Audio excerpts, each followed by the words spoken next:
یہ سب کچھ قربان کیا جا سکتا ہے، اپنے آپ کو قربان کیا جا سکتا ہے۔ آپ دیکھیں اور آپ پلٹے تاریخ کے، آپ کو ملیں گے جنگ احد میں صحابہ نے مال و دولت کے لیے اپنی قربانی نہیں پیش کی تھی، دین اسلام اور اللہ کے نبی صلی اللہ علیہ وسلم کی محبت کے لیے اپنی جانوں کا نذرانہ پیش کیا تھا۔ غزوہ حنین میں، غزوہ موتا میں دیکھیں صحابہ نے جو اپنی جانیں پیش کی ہیں وہ یوں ہی نہیں، مال و دولت کے خاطر نہیں، شہرت کے خاطر نہیں، اپنے نبی کی محبت کے خاطر اپنی جانیں پیش کی ہیں۔ یہ جان حضور اکرم صلی اللہ علیہ وسلم پر فدا ہے، یہ جان اللہ کی دی ہوئی ہے، اور اللہ کے نام پر قربان کرنا یہ خوش بختی ہے۔ آج حال یہ ہے کہ ابھی جشن ولادت علی منایا گیا، رام روڈ میں بڑی دھوم دھام سے منایا گیا، اور اس کمبخت اسلام کے دشمن، میں تو ڈنکی کی چوٹ پر اس کا نام لے کر کہتا ہوں، جو کمرہٹی میں مسلمانوں سے ان کا اسلام چھین رہا ہے، یہ نور اثروار سے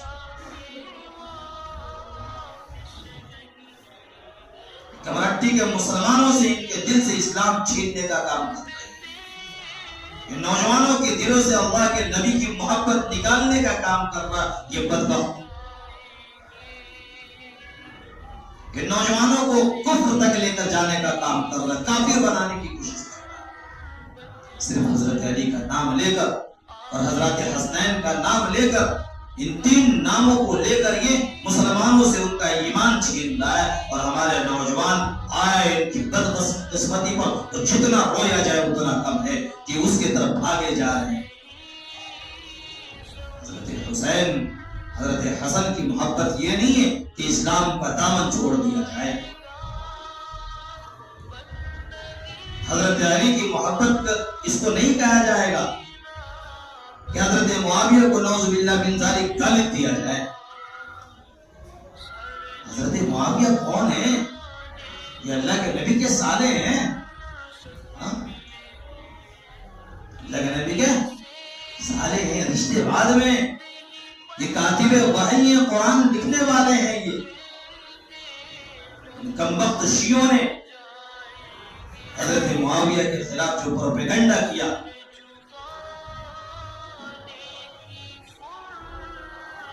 تو آج مسلمان گالیاں دے رہے ہیں حضرت معاویہ سے۔ علم کچھ نہیں ہے، دین پڑھنا نہیں ہے، دین سمجھنا نہیں ہے، اوپر کی باتوں کو لے کر یہ صحابہ کو گالی دے رہے ہیں۔ کیا پڑھا آپ نے دین؟ کون سا دین آپ نے پڑھا ہے؟ یہ تو آپ کو نماز کا طریقہ پتہ نہیں، اسلام دور کی بات ہے، اسلام کس کو کہا جاتا ہے یہ نہیں پتہ ہے مسلمانوں کو۔ آپ جشن مناؤ، منع نہیں ہے، مناؤ، جو کرنا ہے کرو، لیکن اسلام اس بات کی اجازت نہیں دیتا، جو پکے مسلمان اس بات کی اجازت کبھی نہیں دیں گے کہ ان کے سامنے صحابہ کو گالی دی جائے۔ گرام روڈ میں گالیاں دی گئی، حضرت معاویہ کے نام پر مرد آباد کے نعرے لگائے، اور اسلام کے ماننے والے بڑے اسلام کے دعوے دار ہیں کہ ہم مسلمان ہیں، چپ چاپ خاموشی کے ساتھ سنتے رہے۔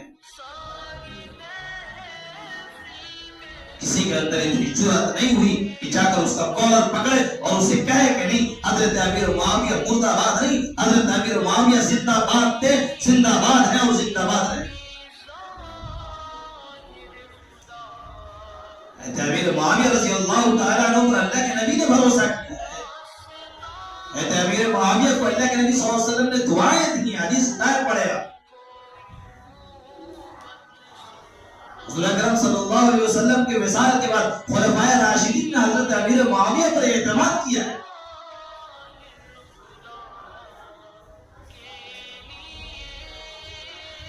خلفائے راشدین کے مثال کے بعد وہ صحابہ کی بڑی جماعت نے حضرت امیر معاویہ پر اتفاق کیا ہے. حضرت علی اور حضرت امیر معاویہ کے درمیان جو جنگ صفین ہوئی وہ کیا معاملہ ہوا وہ الگ ہے. وہ ہم سے میں بارہا کہا کرتا ہوں کہ ہم سے اس کے بارے میں کچھ نہیں پوچھا جائے گا. ہم سے سوال نہیں کیا جائے گا کہ تم حضرت علی اور حضرت معاویہ کے درمیان کیا جنگ ہوئی, تمہارا عقیدہ اس کے بارے میں کیا. ہم سے یہ نہیں پوچھا جائے گا, ہم سے ہمارے عقیدے کے بارے میں پوچھا جائے گا. ہم سے ہمارے عقیدے کے بارے میں پوچھا جائے گا کہ تمہارا عقیدہ اللہ اور اس کے رسول صلی اللہ علیہ وسلم کے تعلق سے کیا تھا. صحابہ کے اختلافات کے بارے میں ہم سے نہیں سوال کیا. کربلا میں کیا ہوا کیا نہیں ہوا ہم سے سوال نہیں کیا جائے گا. ہم سے سوال کیا جائے گا کہ تم نے نمازیں پڑھی تھی کہ نہیں پڑھی تھی. اللہ کے معاملے میں تمہارا عقیدہ کیا تھا, رسول اللہ صلی اللہ علیہ وسلم کے معاملے میں تمہارا عقیدہ کیا تھا. تو جب تک لوگوں کے دلوں میں ایمان تھا, اسلام تھا,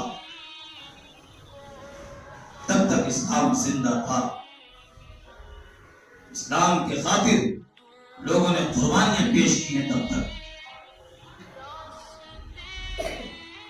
خواجہ معین الدین چشتی رحمۃ اللہ علیہ عرس میں لوگ گئے, آئے کوئی کمرٹی میں, ہزاروں کی تعداد میں کمرٹی سے لوگ گئے. وہ خواجہ معین الدین چشتی رحمۃ اللہ علیہ کی حیات کے بارے میں بتا دے کہ خواجہ معین الدین چشتی رحمۃ اللہ علیہ کہاں کے رہنے والے تھے, کس مقصد سے ہندوستان آئے, اور ہندوستان میں آنے کے بعد انہوں نے کون سے کارنامہ انجام دیے.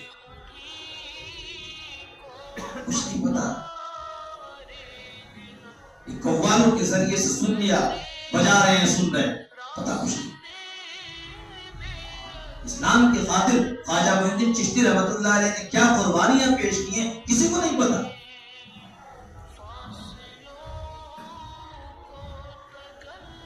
اسلام کے مٹانے والے, ہم سے اسلام چھیننے والے دو قسمیں ہیں.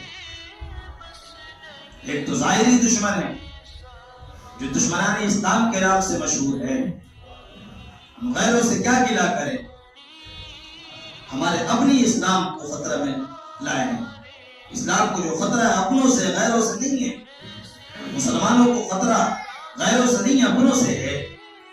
آپ یہ سوچ رہے ہیں کہ کوئی کافر ہمیں مار دے گا, ہماری دکانیں لوٹ لے گا, ہمیں خطرہ نہیں. خطرہ اس بات کا نہیں ہے, خطرہ اس کو نہیں کہا جائے گا کہ ہماری جانیں چلی گئی. خطرہ اس کو نہیں کہا جائے گا کہ ہماری دکانیں لوٹ لی گئی. خطرہ اس کو نہیں کہا جائے گا کہ ہمارے بچوں کو قربان کر دیا گیا. خطرہ اس کو کہا جائے گا کہ ہمارے اندر ایمان تھا اور ایمان ہمارا لوٹ گیا.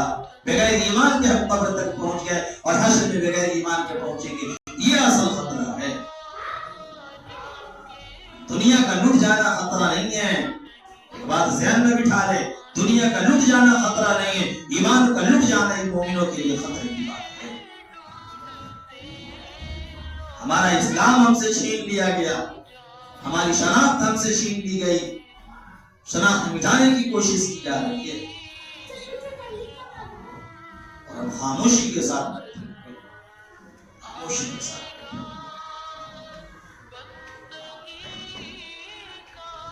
اتنا ہمارا احساس مر چکا ہے. میں بارہا کہا کرتا ہوں, ذرا بات بڑی بھی ہو جاتی ہے, لوگوں کو بری لگ جاتی ہے بات میں.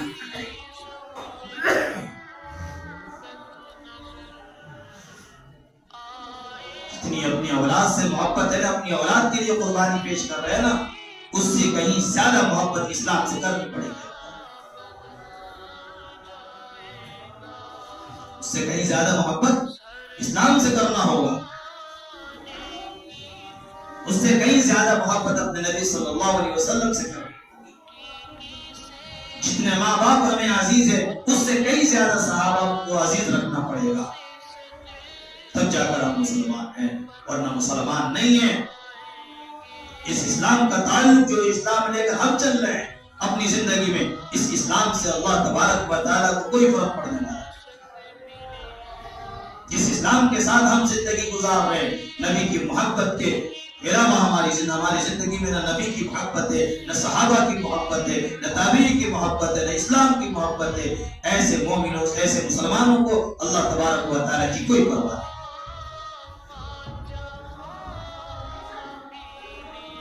جب دل کے اندر اللہ اور اس کے رسول صلی اللہ علیہ وسلم کی محبت تھی، صحابہ کی محبت تھی، تو اللہ تبارک و تعالیٰ نے ایران کے فاتح سعد بن وقاص رضی اللہ تعالیٰ عنہ کی دعا پر دریائے دجلہ کو اللہ تبارک و تعالیٰ نے بالکل ساکت کر دیا تھا، اس پر گھوڑے دوڑا دیے گئے.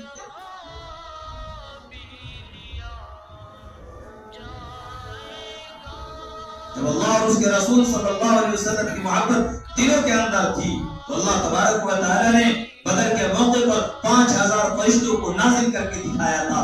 ہاں، جب اللہ کی محبت تمہارے دل میں ہوگی، نبی کی محبت دل میں ہوگی، اور صحابہ کی محبت اور اسلام کی محبت، قرآن کی محبت دل میں ہوگی، تو جیسے ہم بدر میں فرشتوں کو نازل کیے ویسے پوری زندگی نازل کرتے رہیں گے. شرط یہ ہے کہ تم مومن بن جاؤ. مومن کس کو کہا جاتا ہے؟ ایمان کس کو کہا جاتا ہے؟ آج تو ہماری زندگی میں اسلام نہیں ہے، ہم دشمنان اسلام سے کیا آج مقابلہ کریں گے؟ آج تو حق بات بولنے پر لوگوں کو روکا جاتا ہے. دیکھیں مسجدوں میں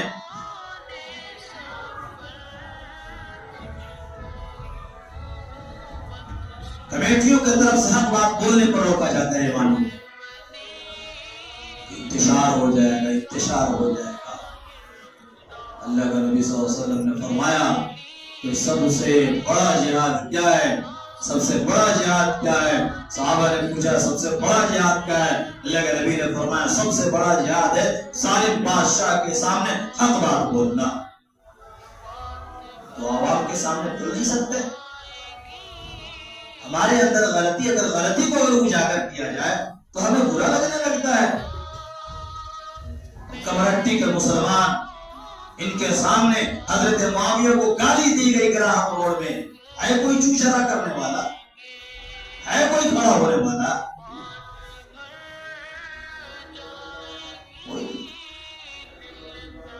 کیوں؟